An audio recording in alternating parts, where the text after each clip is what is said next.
In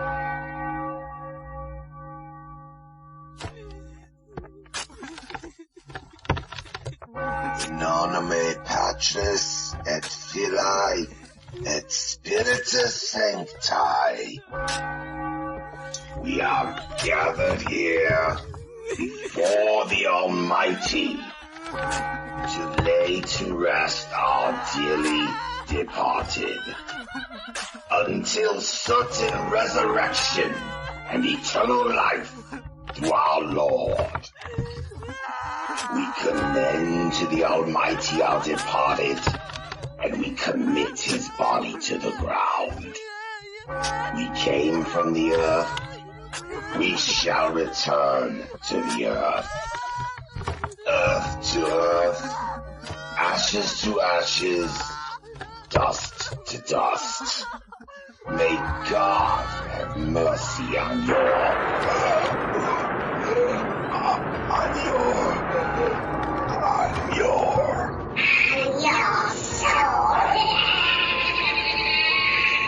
will burn. Light.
Greetings, all you saints and sinners alike.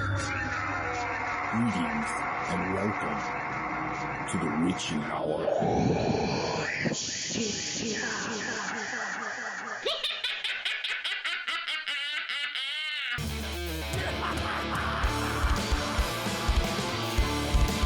Absolutely, positively, definitely, indeed, my friends, we are back on the air. How in the hell are you all doing? I sincerely hope that everyone is well heading into summer this year. I hope everyone enjoys a nice, long, and safe summer. A lot of long, warm nights and a lot of cold beer. That's definitely what I have on the agenda. But not tonight. For tonight, first I'd like to take a quick moment to say thank you for all your emails and messages with all your kind words and well wishes during the whole time the podcast was on hold. All the support and encouragement is appreciated by me more than I can ever express to you all. Luckily, the doctors, at least for now, they have the issues under control, and I hope I don't have to put everything on hiatus again anytime soon. So, again, for all your encouragement and support, I thank each and every one of you. I thank all of you from my heart, really. Thank you, guys. So that brings us to the here and now.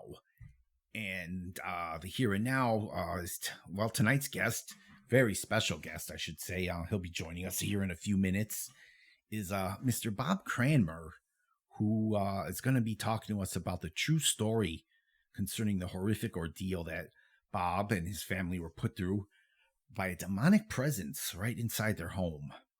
Now, even though Mr. Cranmer is going to tell us some of the intense activities that took place over quite a long period of time, actually, it was well over a decade from start to finish, maybe a decade and a half. But as I was saying, even though he'll be here describing what was going on in those years, I have to say you really need to read the book, Bob's book, The Demon of Brownsville Road, so you can more fully appreciate and understand just how terrifying it really was for them. And you can read it, you can put yourself in their shoes and read about all the events and the details as they unfolded. And seemingly, at first, they all somewhat seemed unrelated. And then as time went on and things start to intensify, it becomes apparent how it all fits together, making it even more horrific for the Cranmers. So, yeah, like as I was saying, even though Bob is going to tell us some of these events in person tonight, you'll still get a much deeper sense of it all from reading it on your own and digesting it bit by bit. The book, The Demon of Brownsville Road, which was published in 2014, is available at Amazon, of course, Barnes & Noble, both online and in their stores. I was in Barnes & Noble here not too long ago when I saw it on the shelf. And I'm sure in any number of other booksellers out there, too, you can find it. And you can even check your local library. And if they don't have it, you certainly can request that they obtain the book. They usually offer that service. Most libraries they're more than happy to add books to their collection that they don't currently have. So that's just one more way you can go about reading it, and it's an intense read, folks. Really, you need to experience it page by page. Now, okay, now I have another interesting part to add to all this before it even gets underway. This happened back in February. But I never had a chance to tell you guys about it because that's when I was forced to put the podcast on hold. So here it is now. Bob Cranmer was originally back here in February with me. We had a nice long conversation. It was set to air within a few days following the taping of the show. But okay, well now I'm not claiming that the Demon of Brownsville Road itself caused what I'm about to tell you to actually happen. But here's what I do know. I spoke with Bob. Like I said, it was one day back in February. It was late afternoon, early evening. So when we finished up, I took a break to go have some dinner. And then I came straight back to the studio to start editing it all together to get it ready to post on the air for you guys. Now, nobody else had access to the studio, and absolutely none of the equipment was toyed around with or altered in any way. And I'd also like to say here that I'm not claiming to be an audio engineer with years of training and schooling, but I'm definitely not a rookie at it all. I've been working with live audio and recording it for many years, and I definitely know my way around more than just the basics of it all, especially with my own equipment. And this specific equipment here that I have, I compiled it especially for this podcast. I've been using it quite some time, and it's all brand new.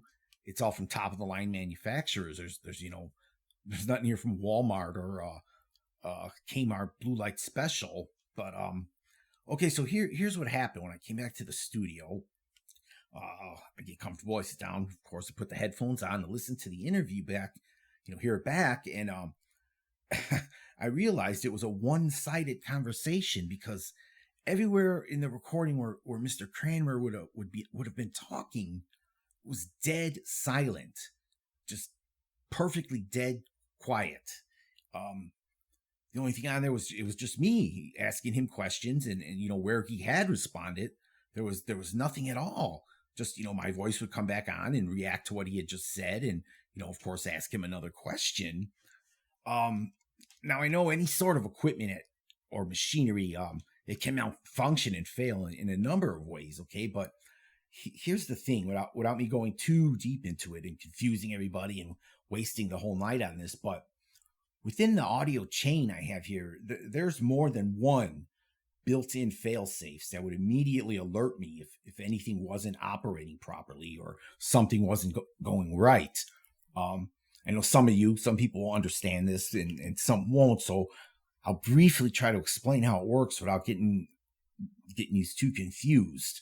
Basically, how it works is, okay, I speak into a microphone, and that it's connected directly into a mixing board or soundboard, some people call them, and my voice enters it on a channel with no other source of sound going into that channel. It's just my voice.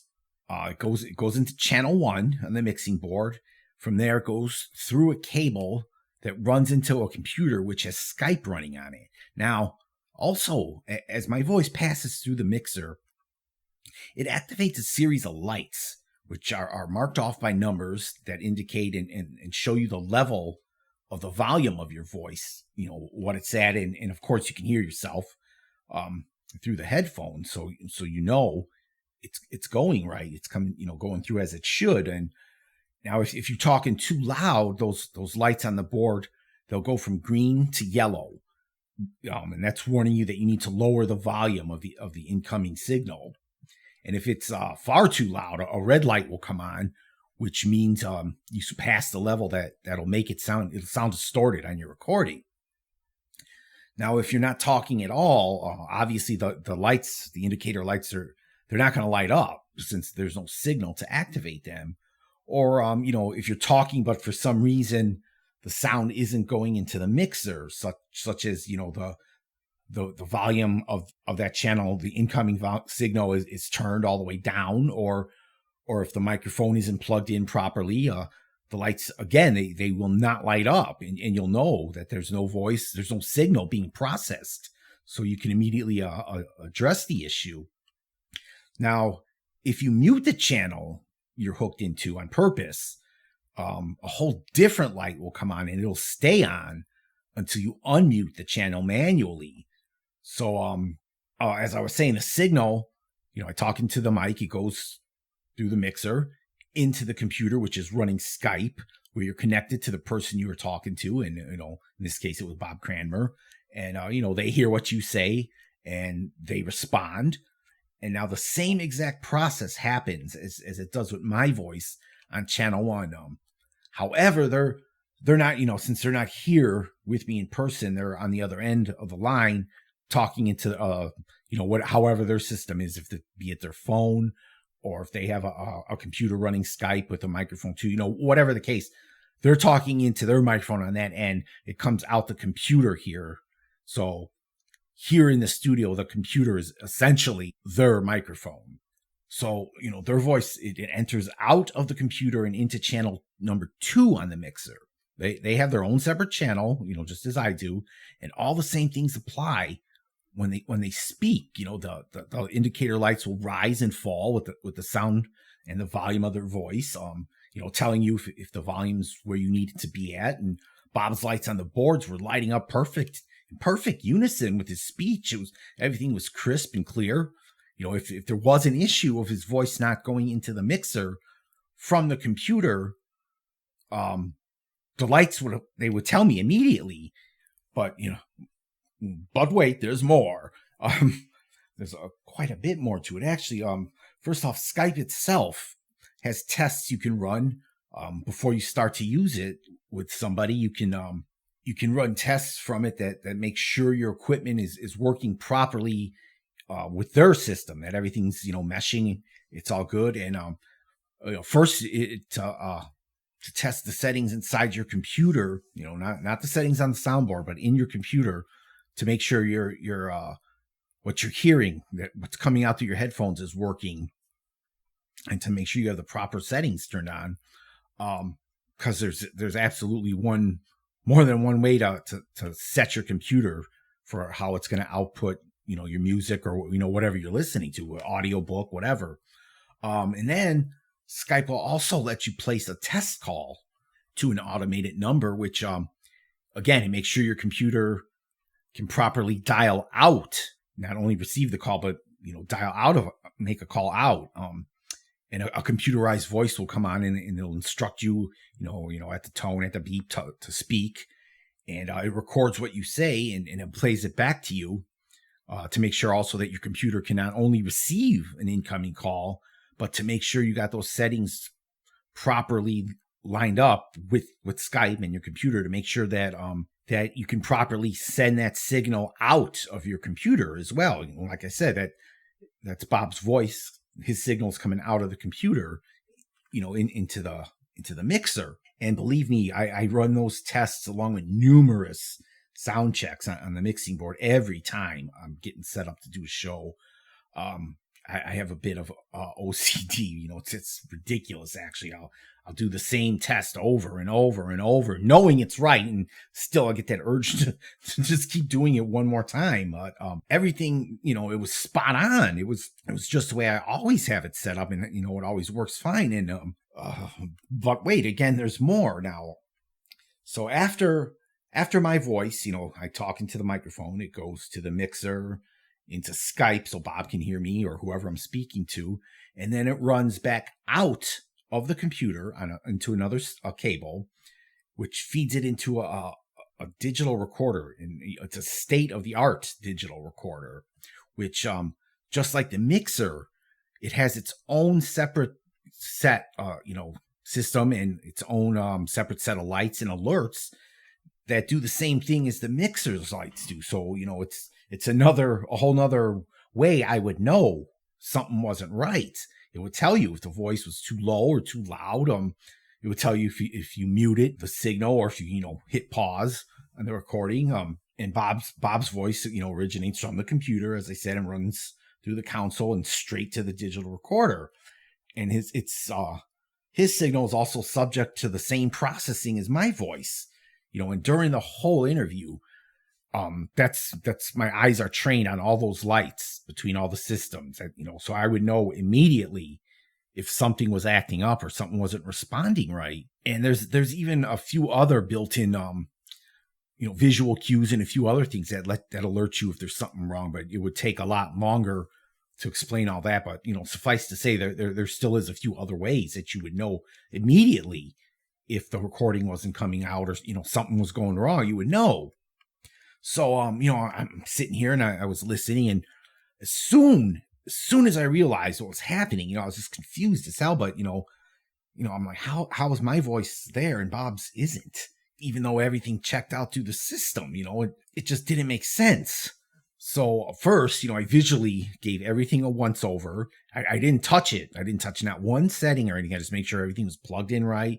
All the cables were connected snugly, and it's impossible really for them to just, come loose, because you kind of got to turn it and it'll like click a little. These aren't just like connections like with, your headphones or something. It's not just that little jack with that little tiny end that just snaps in there. It's a much bigger connection piece, and you push it in and it clicks and locks in. So it's not gonna just slip out and you not know about it. So, I visually look everything over, and then what I did, right away, I placed another call on Skype to a friend of mine. I told him, hey, I got to run a quick test on the equipment. I'm recording it just real quick, just go ahead and say something. And I think he just cursed me out, whatever, call me a few choice names. But, so, I talked to him, I hung up, and I immediately played it back from the recorder, and it was fine. There was no problem. It was as clear as though he was sitting right next to me in the room cursing me out. So I made another quick call, and again, everything was fine. It was perfect. The voice was there. It was magnificently sounding. So okay, I email Bob. I tell him, I'm like, look, man, I don't know what happened. You're gonna be upset, but you're part of the conversation. Everything you spoke aloud into Skype, and which came out crystal clear, on this end and into the audio equipment, and showed up on perfectly on the monitors, and the lights, everything was reacting. It was fine. There was absolutely no problem. But your voice, it just doesn't exist on the recordings. And yeah, that's another thing. I say recordings with an S, in plural, because I forgot to also mention that the digital recorder I have, it automatically makes two separate recordings at once and puts them into two separate files, just in case the actual, the original recording where you set up all the levels beforehand, the way you want it, the way how loud you want it, whatever, just how you set it. But just in case that still comes out, distorted or too quiet, it's making a second recording at different levels that it sets automatically, just so you have a backup if something were to go wrong with what you set to record. And and there was nothing there either where it should be with Bob's voice, just dead air, just my voice. So, anyway, I sent that email, and almost immediately, Bob's wife answered my email back, and and she said she wasn't surprised at all about it, because it's happened before to Bob on other shows where he was telling their stories. And one time it was even a television show, and it was the same thing. They're like, we don't know what happened. Everything was fine. All the equipment in the studio, everything's, the sound guy, they all know what they're doing. This never has happened before. But anyway, that blew my already fried mind out even further. So, I'm sitting here thinking, what the hell? I'm trying to just analyze this and understand, because, we've all heard or even experienced, I'm sure a lot of you have, I certainly have, if you're out somewhere, at a supposedly haunted location, a haunted, a house or whatever, cemetery, trying to investigate, when you have your equipment, you have recorders or, whatever, your monitors, your meters. Sometimes you'll go into it with like a brand new, fully charged battery, and it'll, as you get into it, get going, it'll drain. It'll just go dead. A fully charged battery just, it's happened. I know what's happened to me, and even if it hasn't happened to you per se, I'm sure you've heard that it's from other, you watch Ghost Hunters or whatever, listen to another show. It happens quite a lot to paranormal investigators, with all sorts of electronic equipment or flashlights. Okay, that's one thing, but in all the years that I've been, reading about this, talking to people, doing it for myself, which is a number of years. I don't want to say, because then you'll know exactly how old I might be, and that's just not necessary. But anyway, I've never come across a situation like this where someone's voice, just one person's voice, disappears from a digital recording, or back a long time ago, it was cassette tapes people were using. Anything's possible with equipment. I get that, with machinery, but like I said, there is numerous fail safes that would immediately have told me what was going on. So as I'm sitting here mulling over this a little while later, and then I messaged someone that he actually is a trained, certified professional audio engineer. He's been at it for a long time. He's even designed equipment for various companies. The guy he knows his trade very well, inside out, backwards, forwards, blindfold. He's actually, quite a genius on soundboards and what he does. I have a lot of respect for this guy. I've known him, well, not all that long, but long enough to know, he's the real deal.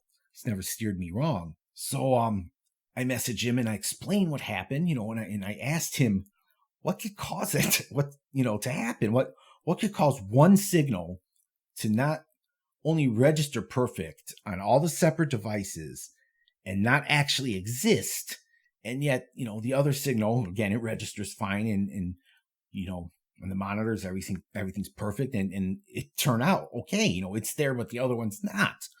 So his first thought was, okay, are you sure channel 2 on the board wasn't either muted, or somehow that channel strip alone is defective inside? Maybe the circuitry or something was wrong, and then I reminded him that every channel on that board has, first of all, it has its own functioning separate mute light, which was off, meaning that it wasn't muted, it was going through. And then I reminded him too, like, I immediately, as soon as I realized what was going on, I immediately made 2 test calls and using channel 2, using everything the way it was. I hadn't touched one thing on the board, on the computer, on the recorder, on nothing. There's even another a voice processor that it runs through. Everything was just the way it should be, the way it was. So, then he rattles off, he recites several more things to double check, which, I did, even though I already had like a million times. I checked through them and they were all as they should be. And so then he asks me to take some photos of the whole setup of all the equipment, the whole audio chain, make sure to get shots of all the various control knobs and buttons, how they were. And, I did. And not only that, I went one step further and, I filmed it. I made a short little video pointing out to, everything and explaining it as I was going along. So I sent all that to him and, he says, okay, let me look all this over. Let me think on this. Let me digest it and I'll get back to you, which he did in, a couple days later, 2 or 3 days. And he says, look, man, I got no answer for you at all, except that the only thing is that, the whole thing didn't occur. And he was suggesting that I was playing a joke on him or, screwing with him, which I assured him I wasn't. And he, he did know, what, I'm not going to waste his time, or definitely not going to waste my time, even though, yeah, I do like to screw with people and play jokes on them, but not with him, no, there's no way. Cause, I rely on him sometimes for advice with soundboards and, just different audio things. And, I wouldn't do that to him. And he knows that too, but that, that's what he said.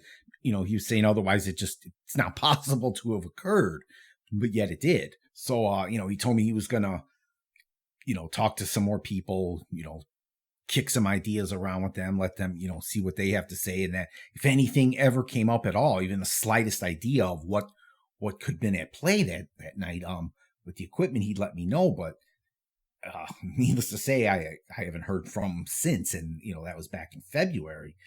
So, it just leaves me with more questions and absolutely no answers. So if any of you out there have ever heard of a situation like this, not batteries going dead or anything. I mean, just this specific thing. If you've ever heard of someone who was recording more than one person and only one voice making it through to the recording, digital recording. If you have any thoughts or ideas, please drop me an email or, shoot me a message online to let me know. Cause yeah, I just have no clue. And then, after what Mrs. Cranmer, when she had told me that, oh yeah, it's not the first time, I just, I've never ever experienced or even heard of anything like this. So yeah, let me know, any of you guys, if you have any thoughts or ideas or heard of any situation like this before. Okay.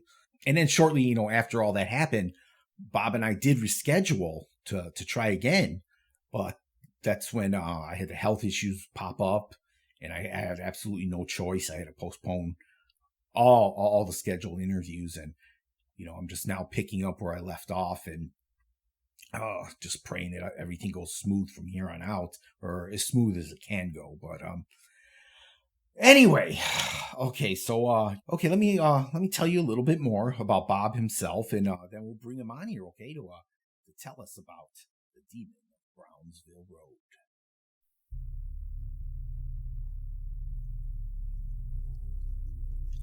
Bob Cranmer is a 20-year highly decorated veteran of the United States Army. Some of the many posts of command he has held include the 101st Airborne, known as the Screaming Eagles Air Assault Division, out of Fort Campbell, Kentucky. Also, Special Security Detachment out of Fort Belvoir, Virginia, and 3rd PSYOPS Company, 97th ARCOM, Pittsburgh, Pennsylvania. Bob left the service holding a distinguished rank of Major, and soon went to work for communication juggernaut AT&T, and eventually was offered a promotion and transfer right back to his home city of Pittsburgh. Once situated there, Mr. Cranmer would eventually enter the world of politics and served as the county commissioner of Allegheny County, which is the second most populous county in Pennsylvania. At the time, it had a census of 1.3 million citizens. However, preceding his distinguished political career, the horror began when in October 1988, Bob Cranmer buys a house in the Pittsburgh suburb where he grew up. He has no idea that his dream home, which he purchased for his wife and 4 children, is about to become his worst nightmare. The Cranmers seemed fated to own the house at 3406 Brownsville Road. As a young boy, Bob had been drawn to the property, and just when the family moved back to Brentwood, it went up for sale. Without a second thought, they purchased the house that Bob had always dreamed of owning. But soon, the family began experiencing strange phenomena.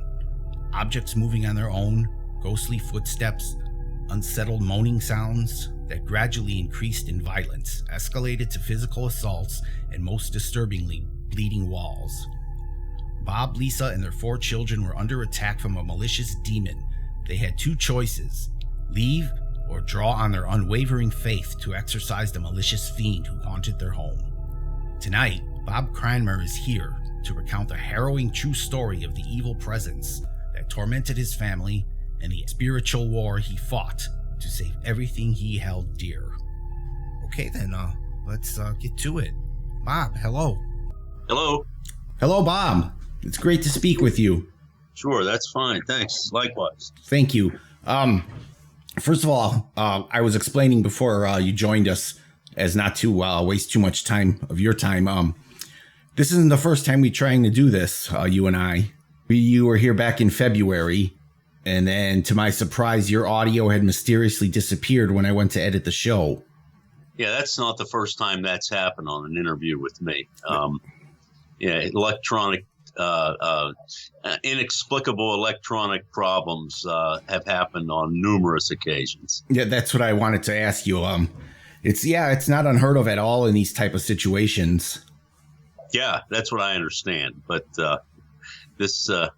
I know one time I spent an hour on a radio show out of Philadelphia taping a show, and when they got done, there was nothing. And I think they were so freaked out by it, I never did re-record it. Okay, first let me ask you, before all this even happened, did you believe in this sort of a thing? In ghosts, demons? Well,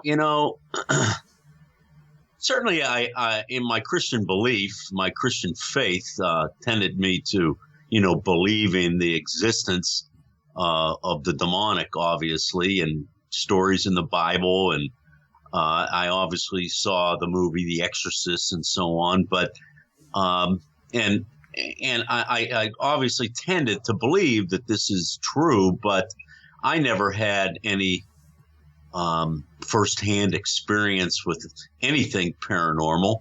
I had no specific interest in the paranormal. I think the only book I did read once, it was a completely fictional book, a Christian story called This Present Darkness, that dealt with somewhat like the story that eventually developed in my life, the demonic oppression. In this case, it was of an entire town. And so to answer your question, I believed in it from a peripheral standpoint, but I never had any direct experience. Okay.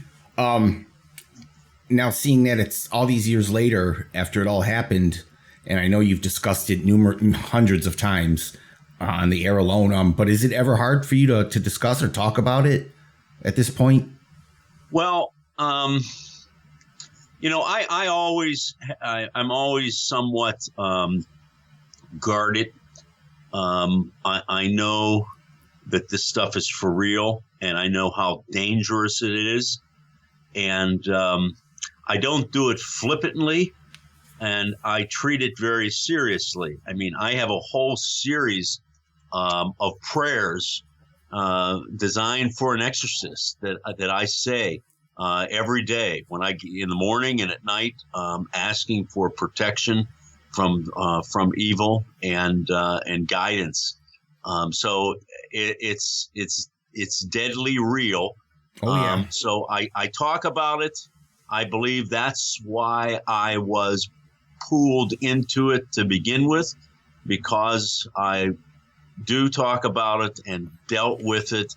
And that's somewhat of a ministry for me, to let people know that not only is the devil for real, but ultimately that God is for real. That's my mission. Absolutely. And hopefully this will serve as a warning to those people who they see these shows, ghost hunters and what have you, and they decide to go out on their own and poke around. And I know no one, yourself or in your family, did anything to bring this on, but people do that. They go out there nosing around.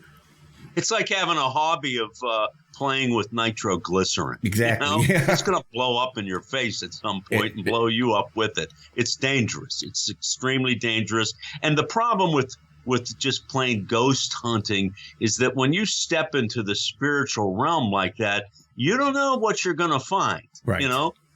Certainly there are ghosts, and the reason for ghosts, people aren't really sure. Obviously, we're not really sure of anything. Correct. On the other side, everyone, it's just conjecture and belief. And I know that there are religious people who say they have all the answers. Well, they don't have all the answers. Correct. Nobody really knows.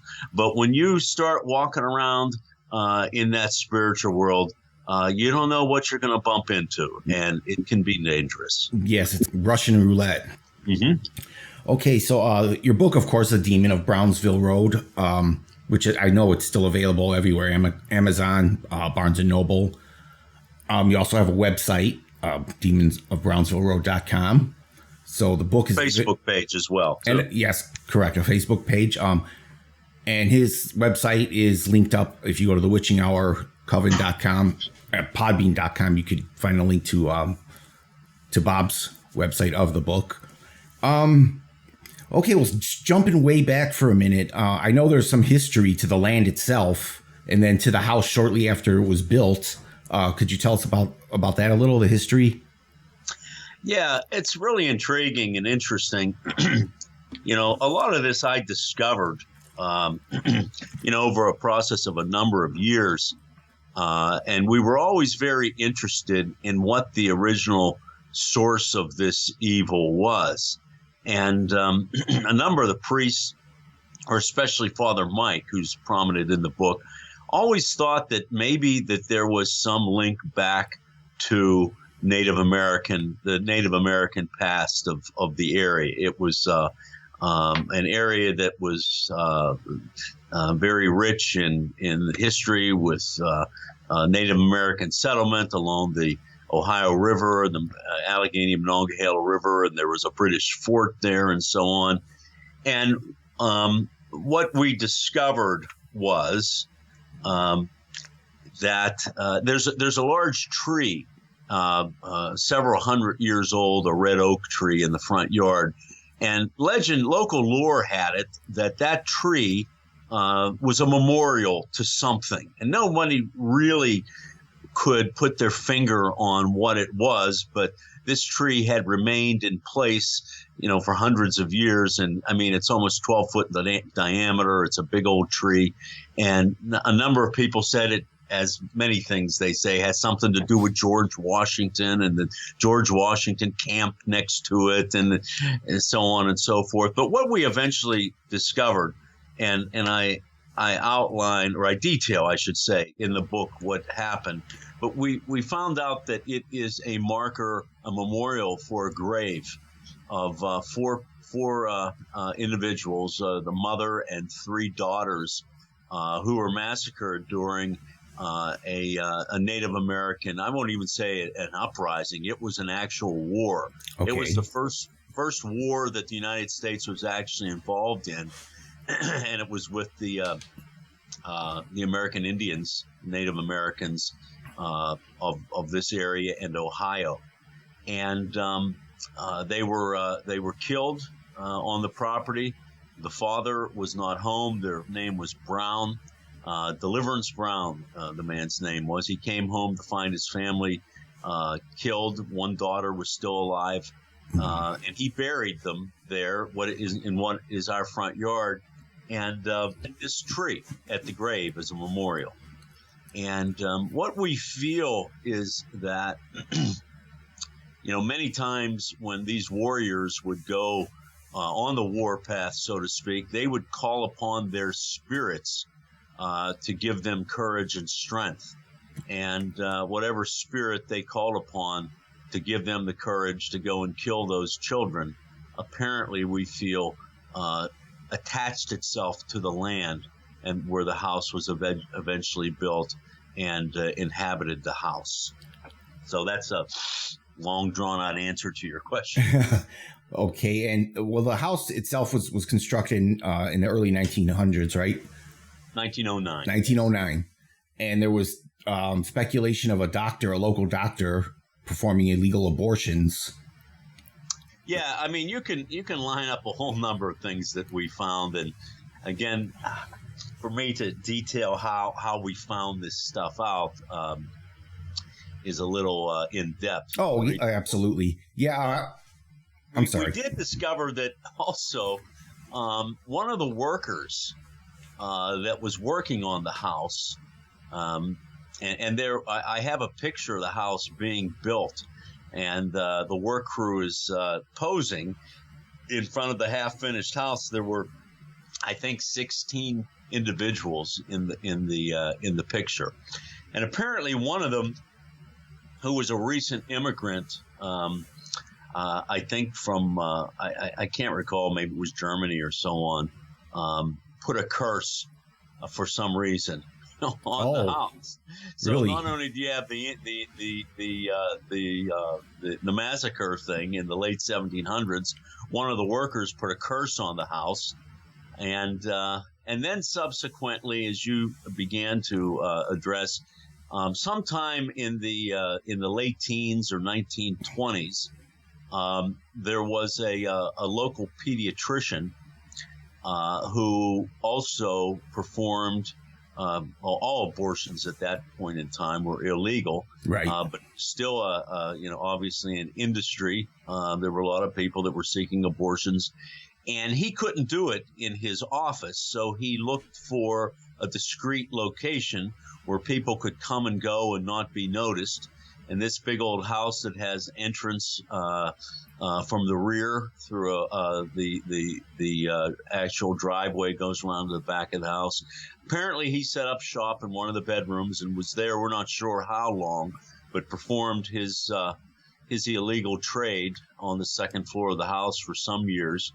And so you have that added on to it as well. So all of that associated with this house made it somewhat of a powder keg, so to speak. And I, for some reason, I really feel tapped in some way because of my association and fascination with the house since my earliest years in life, since I grew up right near the house, attracted me to the house. I eventually bought the house, and I think I was the one who was designated as the person who would, with the power of God, obviously, yes, confront the evil that was associated or all concentrated in that house. Wow. Now, you mentioned how you grew up right there, and you took to the house even as a child. You admired it. At that time, were there any rumors back then of it being haunted? Well, there were. I did not know of them when I was a child. Obviously, there was a family who lived in the house. I first heard my first rumor of it when we bought the house in 1988. About a month afterwards, I was at work having a conversation with a coworker. I worked for AT&T, and he was familiar with the area and familiar with the house. And I said, well, told him what house I purchased, and he said, "Oh, you bought the haunted house." I said, what do you mean I bought the haunted house? "Oh, yeah. Well, my dad grew up right a few streets from that house, and he said back during the Depression, and I later found out this to be true, the house sat empty for some time.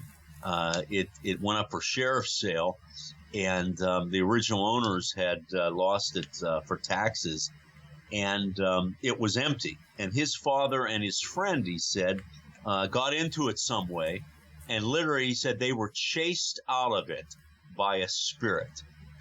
and obviously someone tells you this about a house you just bought. You're not real pleased to hear that. No. But it was in keeping with what we were beginning to experience already, and it was also in keeping with the strange behavior of the people who we bought the house from. Yes. And that would, let's see, you left the service as a major, and thank you for your service, sir. Well, 1986, correct? And that's from that point. How did it come from that point to you ending up buying the house of your dreams there for you and your family? Well, it was all an odd combination of events because I was very happy in the military. I had planned on having a military career. My father was a retired officer, and I was looking to follow in his footsteps. And I had been in the service for about 9 years at that point, doing extremely well. We were slated for an overseas assignment, and a series of events took place, which involved my oldest brother being killed in a car accident, and it was a very traumatic event. And my parents were affected by it very deeply, obviously. And of course. So we just kind of a real knee-jerk reaction. I left the service. So I left the service with the idea of moving back to Pittsburgh, where my parents were. But Pittsburgh at that time was somewhat depressed, with the steel industry being closed up. And we left the military, and I got a job in New Jersey with AT&T, still with an eye that we would hopefully get back to Pittsburgh at some point. And within, I don't think we were in New Jersey, not even 2 years. We were 18 months, had just built a new house, and all of a sudden, out of the blue, a job came open in Pittsburgh that I applied for. It was a promotion. It was like I couldn't believe it. All of a sudden, here we are coming back to Pittsburgh. We had just built a house, and the company bought it from us, and we had a bunch of money, and I had a promotion, and it was like, okay, what house are we going to buy? Right. And, we hadn't planned on living in the same community where I grew up, but as we came back, and we had to buy something relatively quickly, and my mother, who was a retired real estate broker, said to me, "Oh, by the way, your house," and she said, "your house is going on the market." And when she said "my house," I knew what she meant, because she knew my attraction to this house, as I always wanted to go in it and never was able to do it. And I was just astounded. I said, "It's going on the market." And she said, "Yes." Because the owners knew that she was in real estate, even though she was retired, and they had called her to ask what company they should list it with. And she said, "Well, you don't have to list it. I know who's going to buy it." And, it was just a whole combination of events that took place rather quickly, that all of a sudden not only whisked us out of the military and then whisked us back to Pittsburgh and into my house. Wow. And before you know it, there we were. And little did I know that was the beginning of a long process that was going to eventually lead to this whole story that I wrote the book about. Yeah, and unleashing just absolute horrifying experiences on you and your family. How long did it take from the time you moved in to realize that, something wasn't quite right? I'd say it wasn't even a month before we came to the realization that there was a spirit in the house. Okay. Again, we had my wife or I, either one of us had no experience with a ghost or even seeing any ghost or anything like that. Other than scary stories you say at Halloween and other things, you convince yourself that, oh, wow, how did that happen? But we had no specific interest.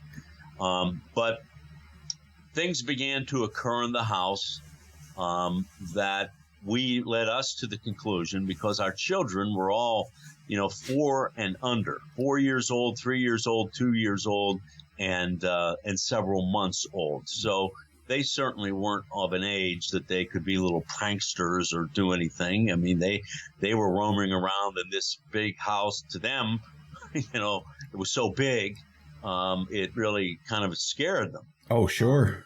But things began to move. Lights began to turn on by themselves. Different things began to happen. And my wife and I, looked at each other, and she knew I didn't do it. I knew she didn't do it. So we came to the conclusion, okay, there's a spirit in the house. What are we going to do? And hopefully it will peacefully coexist with us. And that's what we thought for a number of years, that it was, Casper the Friendly Ghost. It didn't bother us, and we didn't bother it, and everything was okay. But it wasn't okay. Eventually, we didn't know how it was impacting us as the years went by. Things happened to the family. Things happened to my children that I in no way at that point in time attributed to this evil entity. There were other things that took place that I didn't even know about to the children. Images that they would see and strange figures and so on. And it was just a scary place, and we were in the middle of it. And early on in those initial years, though, did you ever, at that point, ever make any type of attempt to clear the house when it was still? Well, no, I didn't. It's funny. It was always kind of in the back of my mind. I would pray with the children at night before they went to bed, and we would sing, songs from our, church songs and so on.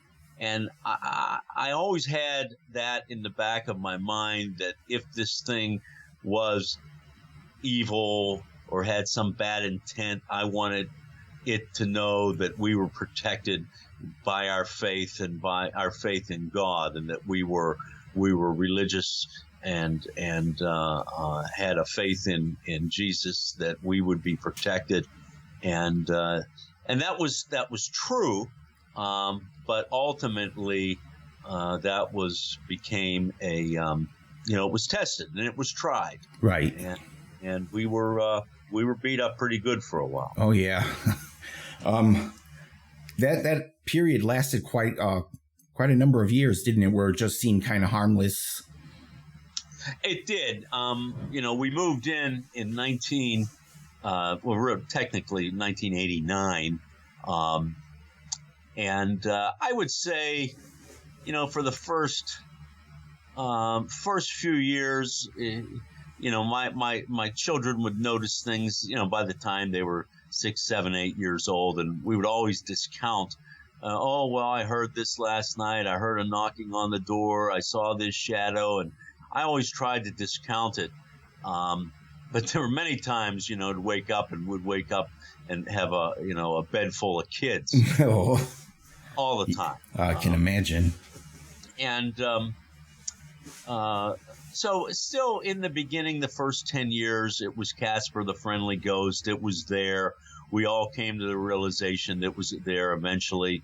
I didn't know, though, that the problems that my children and especially my wife began to have, mental issues, were directly attributed to this thing. But I had no idea at the time that was the case. I just thought it was natural occurrences. And, my wife, I guess 8 years after we moved in, she was, how old was she? In her late 20s. And had a complete nervous breakdown. Oh, wow. It's crazy. I mean, she was hospitalized for 2 weeks. Oh, really? And at the time, I just thought it was something natural, but it wasn't. It eventually moved on to 2 of the boys, and they had mental issues, and it just got worse. And then our family became extremely dysfunctional and violent, and it was, when you think we were living in this cauldron of evil, it's not surprising. But it did take a while for me to fully understand what was really taking place. And it finally unmasked itself, directed at me, because I think it wanted to drive us out of the house, and it was trying to drive me out of the house and to defeat me in particular. And it became very interactive, very first person with the paranormal activity. I mean, it wasn't hiding its existence, and that began in 2003. The battle began, and didn't end until the beginning of 2006. Wow. Was it just like overnight? I mean, like one day you had Casper, and the next day you had The Exorcist movie playing out in the house, or Well, I would say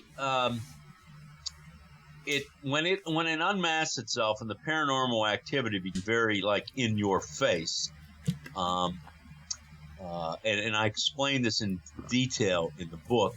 That was a kind of a defining moment when that began to happen, and that coincided with my moving back into the house again. I had been banned from the house for several months. We had a big fight. I had a fight with my oldest son. The police were involved, and I was banished from the house by the court for several months. And when I came back to the house, immediately upon my return, is when this thing went crazy. So yes, it did like a light switch turned on. My presence in the house again aggravated it, and it became very aggressive. All hell broke loose, so to say. Exactly. How did you manage? Okay, at that time you were into politics, correct? You were. Well, I had been in politics for the previous 10 years and had risen to a fairly prominent position in Western Pennsylvania, Allegheny County and Pittsburgh being, the major city. And I was chairman of the county commissioners, a 3-member board. And Allegheny County, is akin to a small state when you look at the population and the amount of money that the government costs and so on. So it was an important position. However, again, as with my leaving the Army and the other things, I rose to that position, did some very big things as I was in politics, but came to the conclusion at the end that it was just time for me to leave, and I did not run for re-election. I wasn't really sure why that was the case, but I just felt my time in politics was over. But little did I know that I was being set up and prepared for this new challenge. Right. Was coming in the years after my leaving politics in the House itself. And not something that I would have chosen to be involved with, but nonetheless, that's what happened. Wow, I can imagine how difficult it must have been for you to hold a job with those responsibilities with that going on at home. Well, again, it didn't break up. It didn't really break loose until I was out of politics, but I still had a fairly responsible job working for a large engineering architectural company. And I can tell you that there were times I didn't even want to go home at night because I knew what was waiting for me. That's how bad it was. And other strange things that took place. I worked on the 8th floor of a very large, a building in downtown Pittsburgh that probably had 25 floors to it, an old building called the Frick Building. It was built back at the same time the house was built. And I came to find out as I was researching the family who had built the house that the individual who built my house his office was on the 8th floor of the Frick Building. And my office was on the 8th floor of the Frick building. Wow. So that's just all too spooky. Yeah. You know? From the very beginning, it seems to be all the coincidences. Did it? That was going to be my question. Next question was, did it ever seem to follow you outside of the house? Well, and you know, we had a we had a lake house at the time, at a lake about 2 hours north of Pittsburgh, and I know there were, for a time, we had paranormal activity that occurred in that house too. And now, I do believe that spiritual activity followed us from the house in Pittsburgh there. And I also know that it's in the book. My daughter and her husband and their son that were living in the house with us for a time, and things got so bad. And I was concerned for my grandson, and I actually rented a house for them, and they moved out. And for about a month or so after they moved out, the activity followed them to their new house, which was several blocks away. And we actually had to have the priest go to her new house and perform a blessing of that new house until it finally stopped there. So this stuff does have the ability to travel, so to speak. It's chilling to even think about it. Did it ever physically attack anyone in your family or yourself? Well, yes. I mean, it when you say attack, I mean it would push you down the steps, knock your feet out from under you. That's what I meant exactly. It would scratch you. My wife was bitten. My son was bitten. And when I say bitten, I mean there were marks like a dog bite where the skin was actually punctured. I was scratched on a regular basis. And these scratches would appear underneath my nightshirt or my pajamas. I'd wake up in the morning and I'd have this big scratch down my chest or my back. And they were always generally very made by almost like a cat nail, very pinpoint, not a large bruise or anything, but very, very fine scratch. And generally, they always appeared in 3 parallel lines. That always seems to be the case. Yeah. Did you ever see it with your eyes? Did it ever form like an apparition, or was it always just unseen activity? Many different. It would appear in different forms. Primarily to the children. They would see it in all types of different forms. A bodily shape. One time my son saw it completely dressed in, it was all in black hair. Didn't see the face, but it was the image of a person. He got up and walked across the dining room into the kitchen where my wife and I were sitting. And he said, "Where'd that person go that he saw in the doorway to the kitchen?" And I said, "There was no one there." He said, "There was just someone dressed in black standing right here in front of the sink, and they moved into the kitchen." So in that case, it was in a complete, bodily shape. My daughter saw it also, but it had more of a typical kind of demonic-looking, toothy smile, ugly face. And then many other cases, it would appear as a black cloud, or I actually did get a picture of it once, even though I didn't realize at the time I was taking a picture of it because you couldn't see it with the naked eye, but it appeared on the picture, and it looked like a misty skeleton, and it was standing right in front of me. So yes, it appeared in many different shapes and forms. So, okay, you got all this going on now for a number of years, dealing with it the best you can. But at what point did you contact the Catholic Church? Well, I contacted the Catholic Church not long after the first paranormal, when I said all hell broke loose in 2003, because, it was clear I was dealing with, it was like dealing with the invisible man. I mean, it was in the house. It's throwing stuff, and its presence was very apparent. It wasn't hiding anymore. And so I have this invisible man in the house. What am I going to do? So it's not like I can call Bill Murray and the Ghostbusters with their big ambulance. I wish I could have. Right. But again, there weren't, this big craze of ghost hunters and so-called experts at the time that, I could call on, some people to come and do something. I mean, that's a relatively recent development that people claim to be demonic experts. And, I guess there were the Warrens at the time, but I really didn't know who they were.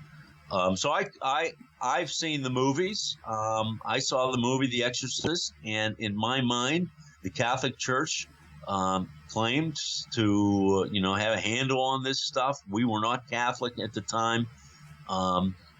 Actually the mayor of Pittsburgh, who was a good friend of mine, I confided in a few people, and one of them was him.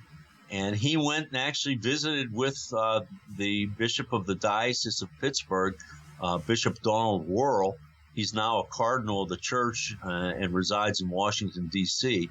And he assigned eventually a team of priests to work with us. And they were very businesslike.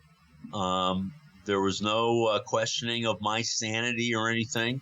But they did express a concern at the time that this was no dime store demon, so to speak. This was a serious entity we were dealing with, and it was going to take time to exercise it. And in the end, it turned out they were right. Yeah. It never is a one-shot deal. Even when they're dealing with a possessed person, it could take years.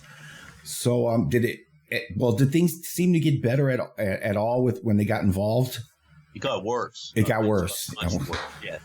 Yeah. Things got much worse as we started to jab at it, so to speak.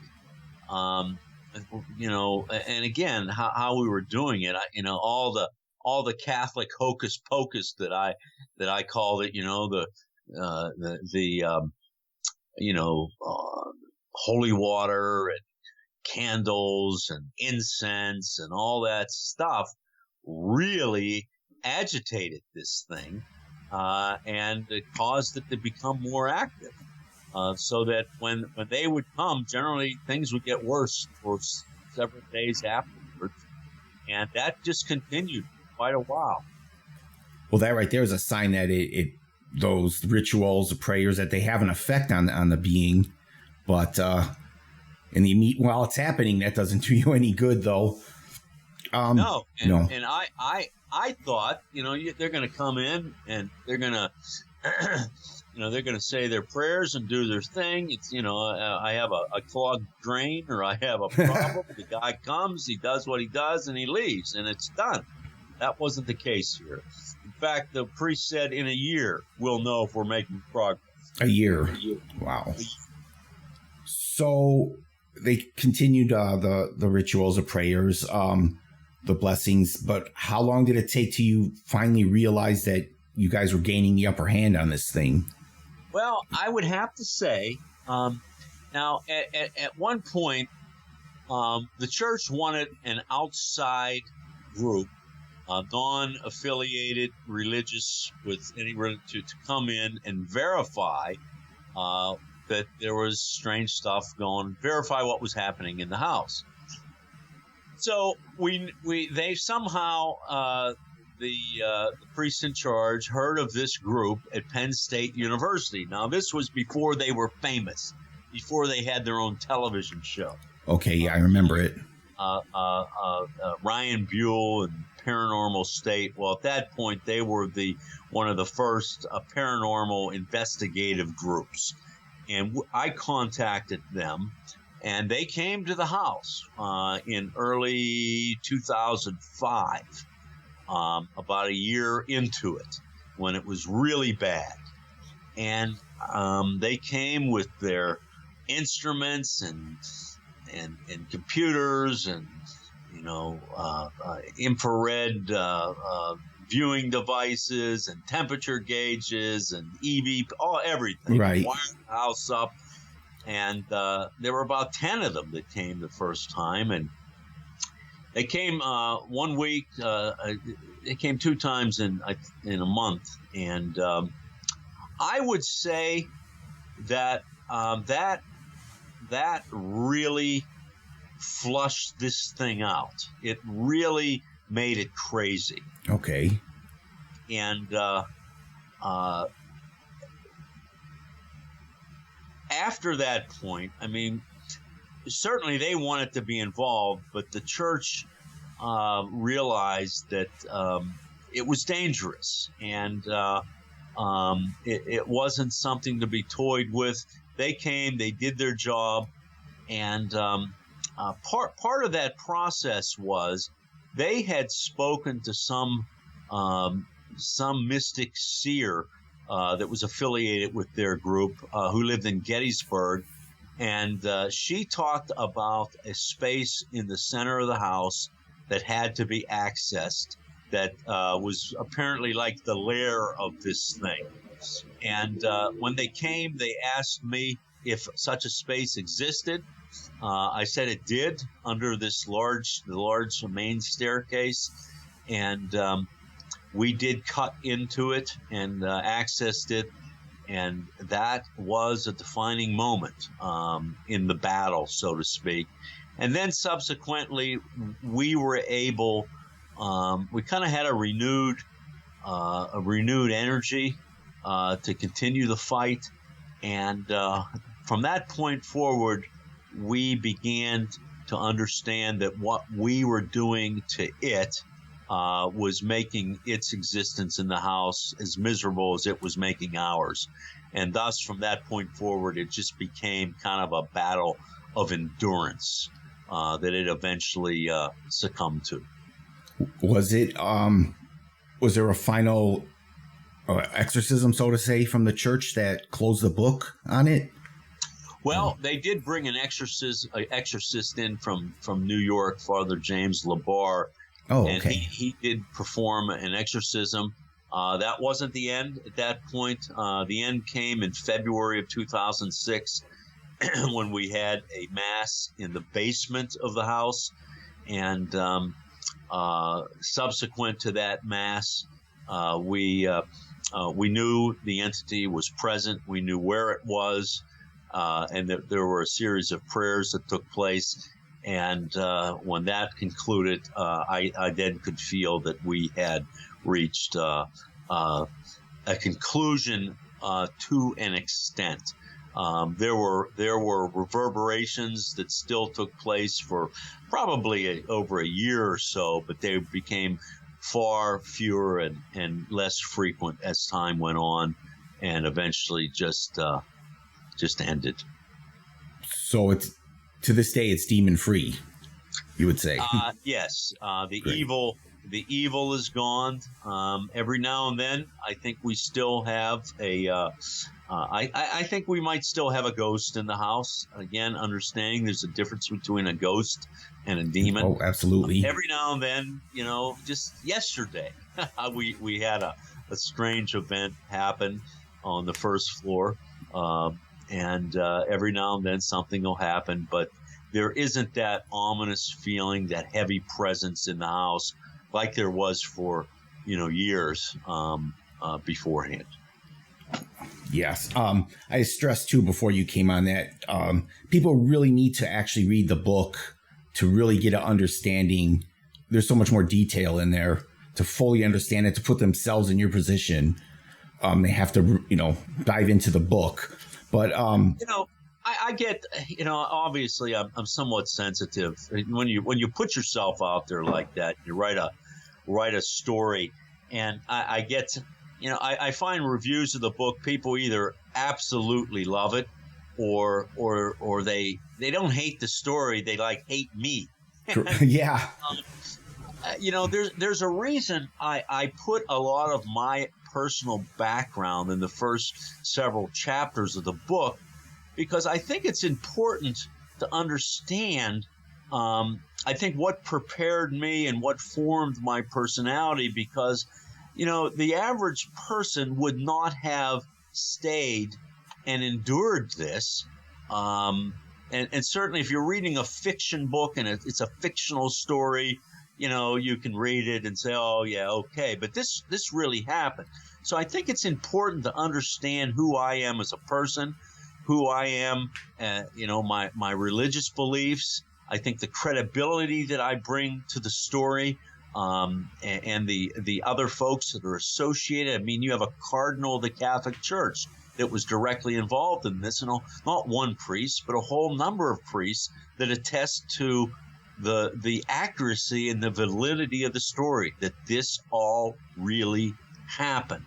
So when people criticize me and say, well, what does any of this have to do with the story? It has everything to do with the story, because it's just not normal that a person would stay and confront supernatural power if they did not have supernatural preparation. Correct. And, and you definitely had more to lose and gain by like you said, putting yourself out there. Well, certainly. I mean, here at this point in time, I have this beautiful, big Victorian house. It's only my wife and I are in it. Can I put it on the market and sell it? I don't think so. I mean, we're looking to turn it into a bed and breakfast. Oh, really? Yeah, and I have no Wonderful. problems doing that. I mean, it'll be a nice place. But, I mean, even from, putting this story out in book form, I think not only I don't believe I damaged my reputation. I don't think I did, because I was such a public figure before that, and people respected me, and I think they still do locally. And but the standpoint of Demon House goes on the market, Yeah. people are going to be standing in line to buy it. Yeah. Well, they say there's a buyer for every house, though. So, I know in a lot of cases where Catholic priests are dealing with demons, they stress that once they learn the name of the demon, they have more control over it. Was that the case here? Did they ever put a name to the entity, or? Well, at one point in time, one of the paranormal group, a gentleman by the name of Adam Bly, who now actually works for the Catholic Church as an expert on the demonic, said that he was given the name Moloch. Oh, okay. That's a biblical name. Yes. A biblical name of a demon, and a very powerful demon, whose role was to kill children. And when you think of what took place in the house with the abortions and so on, some would say, oh, well, isn't that convenient as you make? No, we didn't make it up. It's all there, and it just came together as the story unfolded. Wow. That's something. Yeah, I've read up on that one. He's a nasty one. Oh, yeah. Yeah, very.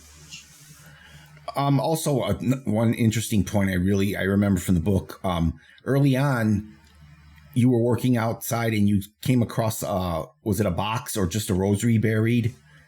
Well, no, I was planting some flowers up near the corner of the property, and it was the spring. We moved in December, so it was, probably the next May or so.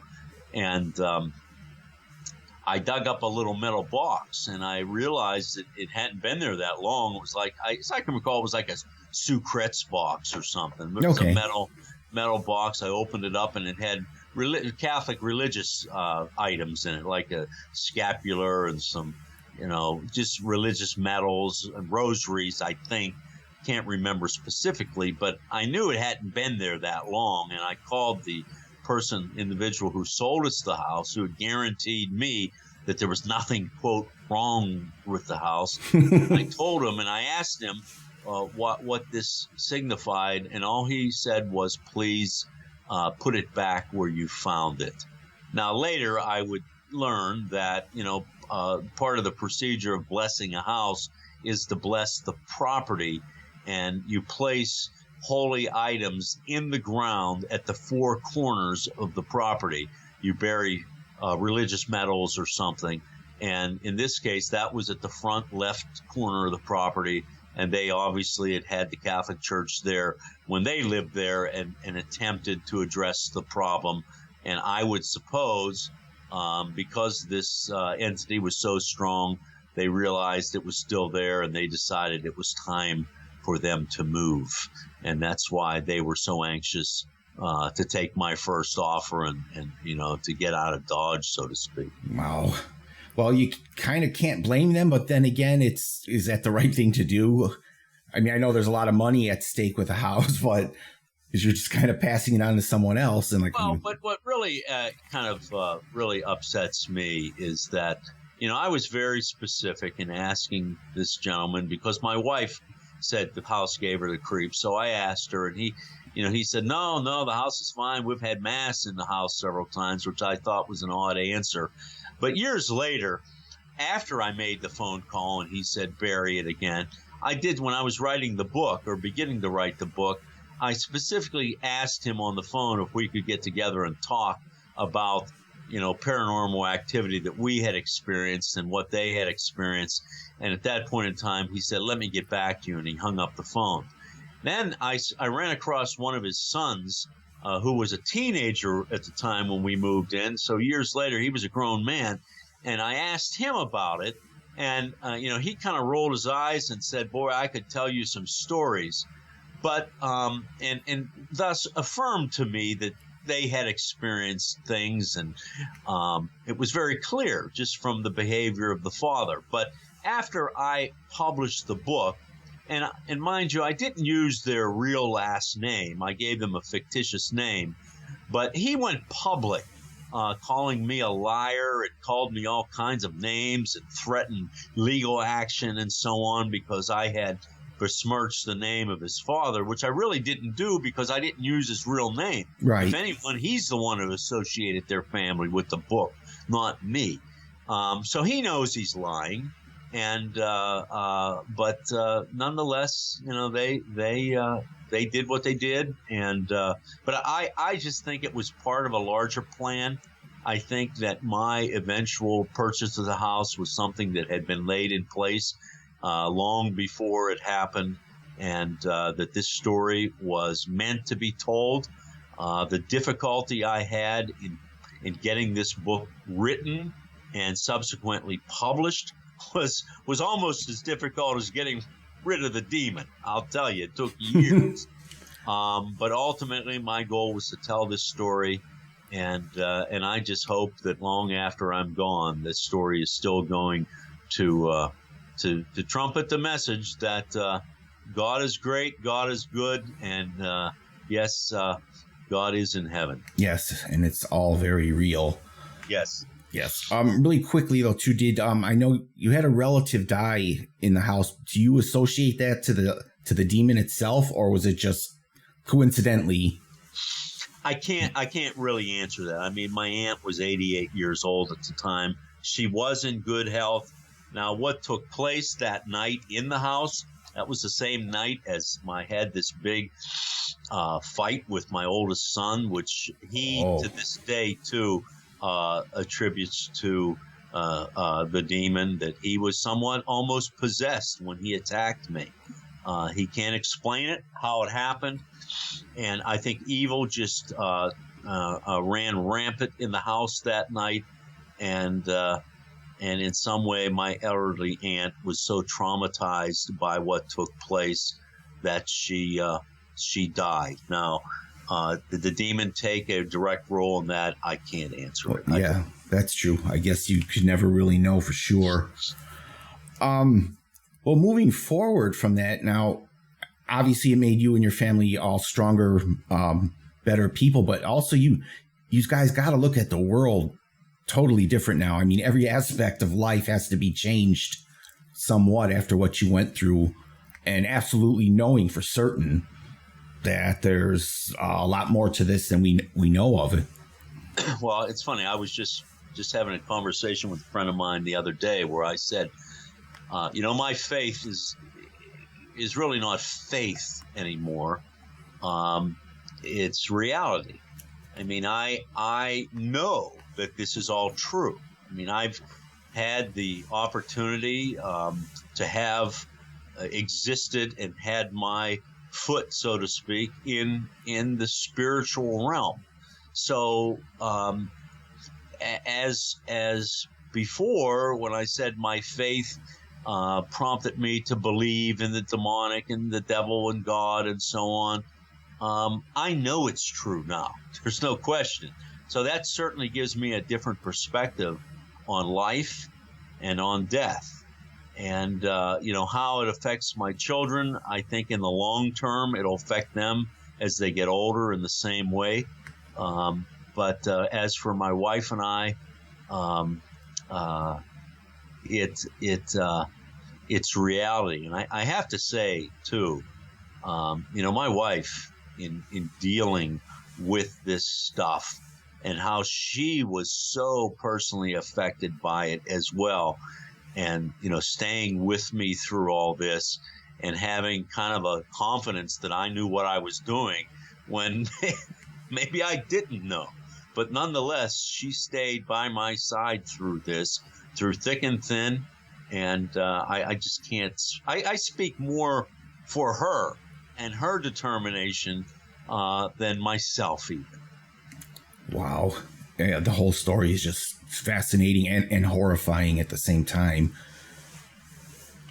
And it's all in the book. And some of the people are listening, and if they read it, they may hate me like a handful of the others do. I mean, and it's just not this. The book isn't written well. I mean, these people have a very deep dislike, and I think really is because this book really, I think, challenges people's faith or their belief as to what they think. Maybe they don't believe in God. Maybe they don't believe. And it's so strong, and the message is so convincing. It shakes them. It rattles them. Right. And thus they come away from it really not liking the messenger because they don't like the message. Exactly. And the book, again, is The Demon of Brownsville Road. It is available on Amazon, Barnes & Nobles, wherever books are sold online or in stores. The website, demonofbrownsvilleroad.com. Also, Demon of Brownsville Road on Facebook. Mr. Cranmer, I can't thank you enough for joining us and sharing your story. Hey, thank you. I really enjoy your interview style. It's very easy. Thank you. I've been interviewed so many times, and sometimes it's like, okay, well, tell us your story. And it's you know what you're doing. I mean, it's very easy to do an interview like this when the person is prepared and asking great questions. Oh, thank you very much, sir. That means a lot to me. Sure. Okay. Okay. Thank you. Thank you, and God bless you and your family. I hope you have the audio this time. I you know what? I'll send you an email after I check it out. I hope so, too. Okay. Okay, thank you. Sure. Bye-bye. Bye-bye. Well, there you have it, my friends. Mr. Bob Cranmer in the story of the Demon of Brownsville Road. I really hope you enjoyed that as much as I did tonight, and I hope you let me know about it. Tell me what you think. Please, you can send me an email at thewitchinghourcoven@gmail.com. That's thewitchinghourcoven@gmail.com. You can also go ahead and message me at the Witching Hour Internet Radio page on Facebook, or at Twitter at, now this is spelled different than normal. It's WYTCHINGHOUR. That's at WYTCHINGHOUR on Twitter. Also, while you're at it, please give us a like and a follow on Twitter and Facebook. And check out our website at thewitchinghourcoven.podbean.com. thewitchinghourcoven.podbean.com. This way you won't miss out on any of our upcoming shows, because we really do have some great guests lined up. And I know quite a few of you have been asking me about the roundtable discussion on heavy metal and the occult, which unfortunately is also one of the shows I had to postpone. But I want you to know that I'm currently trying my damnedest to get that rescheduled. It's a little difficult because of the 3 guests for that discussion. 2 of them, authors George Case and Martin Popoff, are both located up in Canada, and they're on Eastern time. Mr. J.S. Dixon, a.k.a. Rage, of the heavy metal band who gave birth to what is called black metal, Venom. He lives in England on Greenwich Mean Time, which is 5 hours ahead of Canada and 6 hours ahead of the time zone I'm in, the Central Standard Time Zone right here in the U.S. And of course, all 3 of them are busy in their respected professions. It was a bit of a miracle the first time to get us all set on a time and date that worked for everyone. And now I promise you I'm trying to pull it off again. Because, even me, myself, being a lifelong fan of heavy metal and a student of the occult, I'm looking extremely forward to that conversation. However, though, in the meantime, we still have some absolutely wonderful guests coming up. Next week, in fact, the Witching Hour heads to the UK. Actually, the next 2 weeks. Yeah, the next 2 weeks we're heading to the UK. First up, we'll be talking with Julie Cockcroft. She's the founder of Equinox Paranormal Research, and Julie and her team, they conduct private in-home investigations, and of course they've investigated many of the well-known haunted sites in England, which I'm sure you all know that there are many of those over there. And man, I truly love those stories that come out of the UK. I know we have plenty of hauntings and lure right here in America, but to me, there's a certain feel to those hauntings over there, and those wonderful old castles and huge manor houses and all the old churches. And man, I can't get enough of those. I really love them. Also, Julie and her team recently went to Paris and joined up with another paranormal group there to do some investigating over in France. So she'll be telling us about all that, and I'm sure much more. And then the following week, we go back to the United Kingdom. However, this time we're going to Wales to speak with Claire Barrand, she's a paranormal writer, a researcher, investigator, and along with her sister, Lindsay, hosts a podcast right here on Podbean called Dead Creepy Podcast. So make sure to go check that out. Give her show a listen. And it was recently launched. I know you can listen to episode 1 right now. And Claire, she'll be sharing some wonderful stories and lore from Wales, and I'm sure that will be interesting and informative. So please plan on joining us as we head to the UK the next couple of weeks. Beyond that, aside from trying to reschedule all the postponed guests, including Miss Karen Dahlman, the Ouijaologist, she'll be here to talk about all her fabulous work once I get her rescheduled. And on the note of Ouija there, soon we'll be having another very special guest, Mr. Robert Murch, who he's the world's foremost collector and historian and expert on Ouija and talking boards. And he's also the chairman of the board at the Talking Boards Historical Society.